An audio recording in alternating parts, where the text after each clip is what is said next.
suppose the one sort of equivalent is the movie voice, the sort of deep, a new movie starring Adam Sandler, that sort of thing. You know, that's a real man, though. Is it? Yeah, it's a real bloke. They use him for all the trailers. How massive is he? It's is a he like dude. 7 foot? Like 7 foot, gigantic vocal cords, the size of mountains. Maybe he's just really No bad. one can have that deeper voice. I'm looking up film trailer man. Every day is Halloween for him.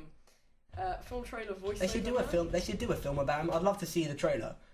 John was like a normal man, except with an incredibly deep voice, and he could only narrate. Yeah. Don LaFontaine. Don LaFontaine. Wow. Oh, he actually is looks not- exactly how he sounds. He's just a bit chubby and like jowly. Really? You need a good jowl on you. Look at that. Yeah. Oh wow. Yeah, he does. That is good, jowl. I hate to break this to you, Ben. Yeah. Don LaFontaine is, as of 2008, no longer with us. Oh my god. What are we gonna do? So what you're saying is it's from beyond the grave. Well, with a voice like that, it would transcend the grave, wouldn't it?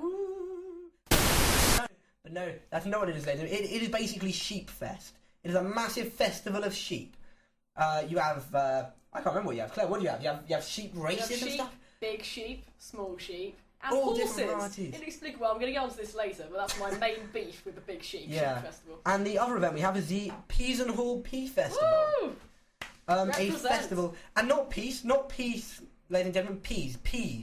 As in small green round things, like tiny, horrible tasting watermelons that are also very soft and a vegetable. In fact, they're very little like watermelons. I don't know why I made the comparison. Well, But they're green, round aren't and they? green. They're round and green. If you're not familiar with peas, Well, you should be, frankly. You should yeah. be. Yeah. But yeah, so today's big debate is Big Sheep versus the Peas and Hall Pea Festival. I will be Yeah. defending the Peas and Hall Pea Festival as the greatest attraction of all time, and Ben will be plumping for the Big Sheep. Because I love sheep, But not in that way. but not in a Welsh way. Right, okay, so we should probably time our debates. Claire, do you want to go first? Attacking Big Sheep and defending Well, I'm going to be Big defending the Peas and Hall Pea Festival, yeah.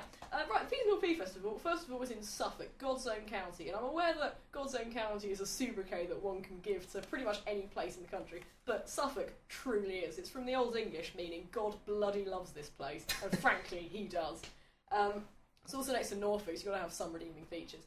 The Peas and Hall Pea Festival is a fantastic idea. Peas are the most delicious vegetable in the world, and I shall tell you for why.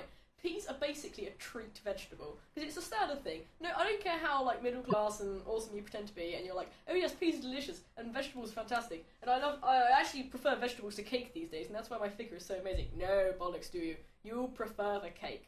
But the one exception to the vegetable rule that vegetables aren't that nice unless you drown them in butter is peas. Peas are fantastic. I would willingly eat a bowl, nay a vat of peas as a healthy snack, and it wouldn't even feel healthy because it would feel good. And at the Peas and Hall Pea Festival, you can do this, but you can do this daily, because I think it's like a 3-day festival. It also runs in parallel to Latitude, so people, literally, I was at Latitude last year, people were tunneling onto the gates to get out of Latitude and get some of those peas. Point of information. Yeah? That's not really true, Claire, is it? You, Well, I you wasn't just Latitude. made that up. I was definitely at Latitude, and there was some digging. Fine, okay. The Home Guards were there in the Land Army. Right. But yeah, so the Peas and Hall Pea Festival, fantastic. And if you get a bit sick of peas, a bit sated of peas, even say, if you're one of those freaks who doesn't even like peas, it's fine, you can still enjoy yourself. Because I am told, I'm going to get in here that I haven't actually been there, but it's fine because my right honourable colleague's not been to the Big Sheep. They have enormous paddling pools full of solely green ball pool balls. Some, dedicated woman has sifted through ball pool balls and picked out only the green ones and put them in an enormous swimming pool for you to frolic around in and children to piss in. And there's pea shooting, pea shooting championships for those who have good aim, and pea swallowing championships for those who don't. And all in all, it's a damn good afternoon for all the family, and I think we should go. Okay, that's time up. So, tell me when to go? Can you count me down? 3, 2, 1, let's do it. Go for it. Right, the Big Sheep is a beautiful, beautiful idea. Do you like sheep? Maybe a little bit too much?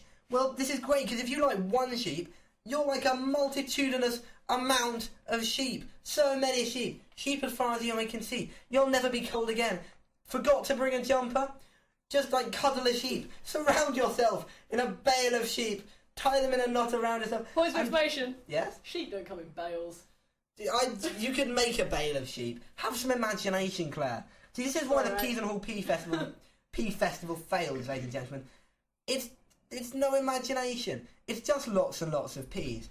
I'll admit a pea throwing contest is novel, But it's just a bit silly, really, isn't it? Also, if you throw peas in a pea throwing contest and you're throwing them into grass, you are not going to be able to discern where the peas and grass end because they're both green. Whereas sheep are decidedly a different colour to that of grass, and therefore it's quite easy to spot them. Besides, you may have a pea throwing contest. What do you think is more entertaining, listeners? A pea throwing contest or a sheep throwing contest? You literally, I kid you not, there is a sheep throwing contest. You chuck them, they fly through the air and just go, and then roll around, and then roll around, just flying sheep everywhere. Flying sheep, swimming sheep, every kind of sheep. Just sheep, like, sheep. Sheep are just... I think that's time. Yeah. Yeah, so should we just quickly sum up, and then it's open to you, viewers at home, to you can vote via our chat room, which some chat of you are using, but once again, it's solely the members of our house. Is it really? And I know there's more of you listening. I want to believe in my heart of hearts there's more of you listening. So please get on that chat room and get voting. Okay. Good stuff right there. Yeah.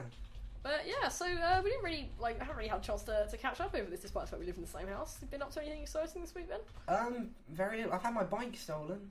Yeah, it's quite unfortunate. Yeah. I mean, bike thievery, the fiends of Oxford. If you're listening, bike theft, I'm going to find you and cut off your bike lock. Nether regions. Steal my bike back.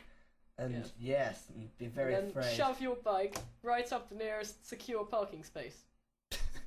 Yeah. No, I'm not really going to do that. I'm a lovely person. I would never do a thing like that. It's really unfortunate, actually, bike theft in Oxford, because, like, I've obviously been here for, like, a year and a bit now, and people obviously talk about it as a student town, as people cycle around. What is this, Centre Parks, by the way? Walk or wear rollerblades.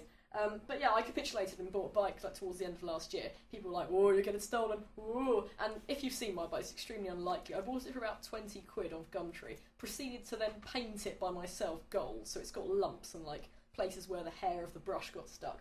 And it's too small, and it creaks in the rain. And basically, it's apart from the fact that it's got fairy lights wrapped around it. If you were going to nick anything, you'd unravel the fairy lights and nick them.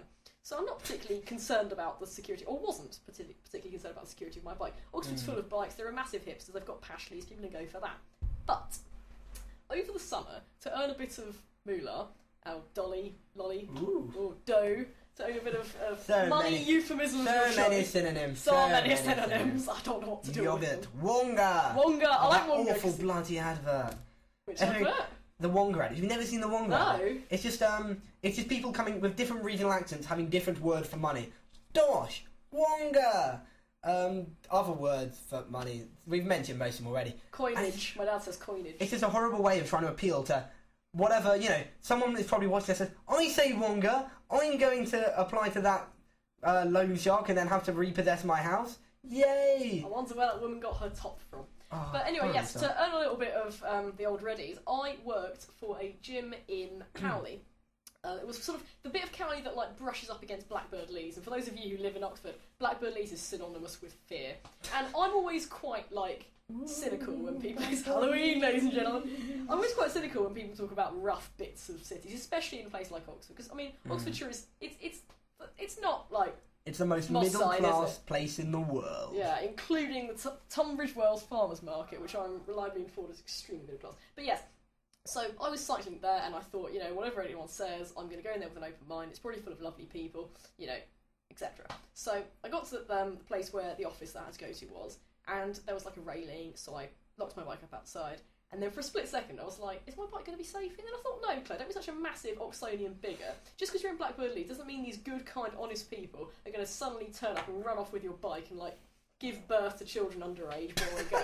So I locked it up outside, went in, did my work, was in there a couple of hours, forgot all about it.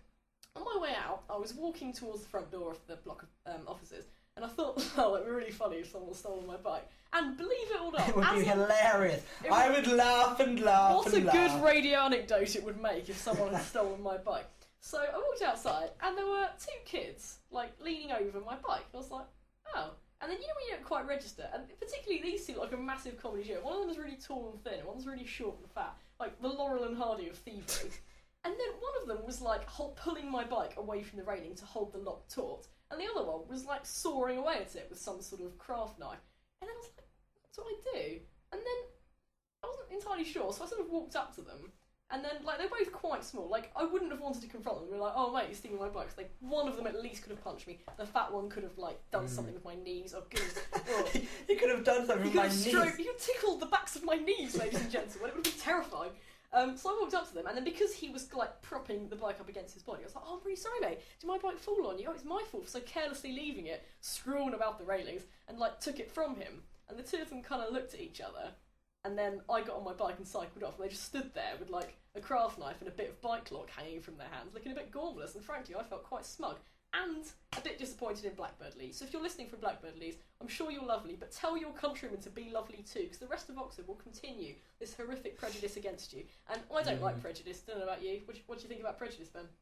That boy must have felt quite the woolly. I think prejudice is bad. It's quite bad. Surprisingly. Yeah. Tell you what's good, social equality. Talked about my own bike thievery story. Yours is considerably worse. You've undermined my. I know. I apologise. Didn't get stolen. I'm going to cry now, Claire. I'm going to cry. Yours was actually stolen. Yeah, my bike was actually stolen. So if any of you see a white Trek, front suspension, flat handlebars, yank it out from under whoever's cycling it, because even if it's a pregnant there is woman. a chance it is my old women. They're probably that's probably most of the bikes. You don't suspect them, do you? You don't suspect them. No, I can't wait to be old because like I'm gonna get away with so much shit. It's been brilliant. Yes, you can get away with everything. Oh, I'm gonna be one of the old people who like nicks the balls of the children next and just like nicks the what? The ball. When balls go over your fence. Oh. And you refuse to give them back. Okay. Oh God, Claire, your mind. what must it be like what in there? Sewer. Just a count. Your skull's a den of iniquity. It's a rushing sewer with occasional literary quotations bobbing in its wake. And lots of big words. Lots of big words. Lots of big words. Like cloaca, which is Latin for sewer, and that's what my brain's like. Yes. Also, let's not forget this is Oxford Uni's radio show. Also, radio cloaca station. is what male birds have instead of a penis. Really? Yeah. It's quite unfortunate that it's the same word as sewer, but I think it's because they also excrete through it. So it's quite a dirty orifice, really. I don't like it. Beautiful Anyway, imagery. Moving swiftly on, I think it's time for some Edith Piaf. Really? Okay. Beautiful stuff. And now another word from our co-sponsors, children with plastic bags over their heads.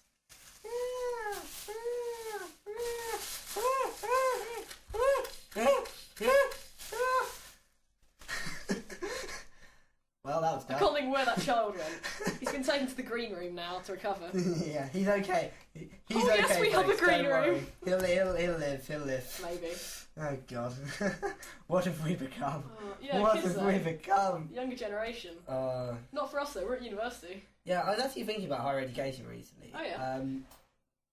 It's kind of I had like when you have an epiphany. I was kind of thinking about it. And I was just thought for myself, what exactly am I doing here? Basically, for the next 2 years, already done 1 year of it. I spend my weeks being given gigantic topics and they are gigantic. that are of great importance that people have spent their entire life pursuing and writing works about. I read about 4 or 5 chapters from books about that stuff and then write an essay summing up what I think of the topic. You on the other hand, Claire, no offense, but you spend your days learning Latin words and then translating Latin passages. It's a word. And then at the end of it, they basically give you a magic piece of paper that says, I'm really smart, please employ me.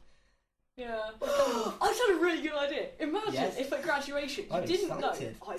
Fantastic idea. Listen, I really hope that some of university officials listening right now. Instead of being told pre-graduation, whether you got first, 2-1, 2-2, pass, which does exist. God, I reckon you should turn up at graduation, be given the magic piece of paper in the form of a scratch card, ladies and gentlemen, upon which you'll be given a 2p, or if you're really brave, you can do it with your nail, and then it'll be like, and if you've got 3 bars in a row, you got first, and if you've got an unhappy proctor with a cane, you've got a third. Thank God. Yeah, I think it's a great idea. Can you imagine people tuning in? I would watch. You heard it here first, kids. The academics breaking down when they get when they get a third or a fail. Oh. And also, you can't break down in a mortarboard. You'd like a right tit, wouldn't you? You can't do anything in a mortarboard not be like a right tit. Yeah. We don't actually have a gas oven. Definitely wasn't me. Do we have a gas oven? I don't really use our oven. No, I don't really. Blooming difficult to fathom out. I'll tell you that much. Yeah, I don't know. It's a mysterious thing. I'm sure someone who's at our house could tell us. Yeah. People at our house. Do we have a gas or electric oven?